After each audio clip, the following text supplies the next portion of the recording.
బంధంలోకైనా వెళ్ళాలి అంటే ముందు దేవుని చిత్తాన్ని తెలుసుకోవాలి. ఎప్పుడైనా మన యొక్క కుటుంబంలో మనం వివాహం చేస్తూ ఉన్నప్పుడు, ఎప్పుడైనా మన పిల్లలకు వివాహాన్ని జరిగించాలి అనేటువంటి ఆలోచన వచ్చినప్పుడు మనకి ఎలాంటి తలంపులు ముందొచ్చాయి?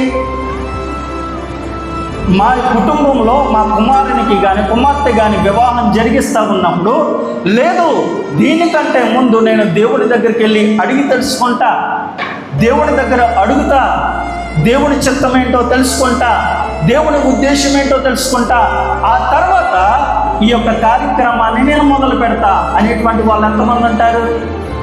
విశ్వాసులే కాదు అని అన్నాం, కానీ దేవునికి మొదటి ప్రాధాన్యత ఇచ్చి దేవుని ఉద్దేశం తెలుసుకొని దేవుని ఉద్దేశ ప్రకారంగా జరిగించే వాళ్ళు 99.99% విశ్వాసులు ఉండనే ఉండరు.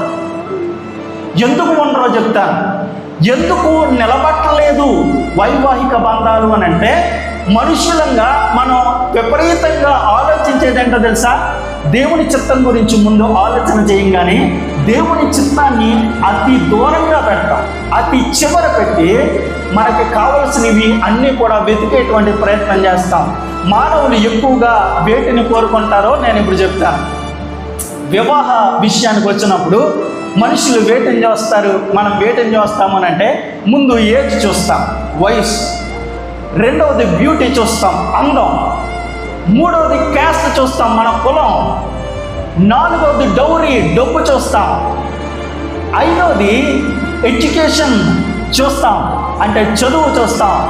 ఆరోది ఫినాన్షియల్ బ్యాక్గ్రౌండ్, అంటే వారు మనం చేసుకోబోతా ఉన్నవారు, మన ఇంటికి బంధువులుగా రాబోతున్నవారు ఎంత ఆస్తిపరులు, ఇది చూస్తాం. ఇవన్నీ కుదిరాయి అనుకోండి, దాని తర్వాత మనం చెప్పేదంటే it is a God's will అంటాం. ఇది దేవుని చిత్తం. ఏంటంట, మనం పెట్టవలసింది ముందు దేవుని చిత్తాన్ని ముందు పెట్టి ఇవన్నీ తర్వాత పెట్టాలి. కానీ మనం చేసేది ఏంటో తెలుసా? ఇవన్నీ ముందు పెడతాం, చివరాకరణ మనం పెట్టేది ఏంటో తెలుసా? అద్భుతమైనటువంటి డైలాగ్ని వేస్తారు పెళ్ళికాటులో. ఏంటో తెలుసా? ఇది దేవుని వల్ల జరిగిన కార్యం.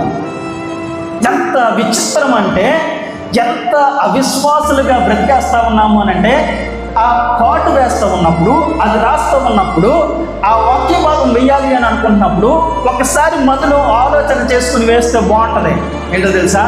ఇది నిజంగా దేవుని వల్ల కలిగిన కార్యమా, లేకపోతే మనం తలపెట్టుకున్న కార్యమా అని.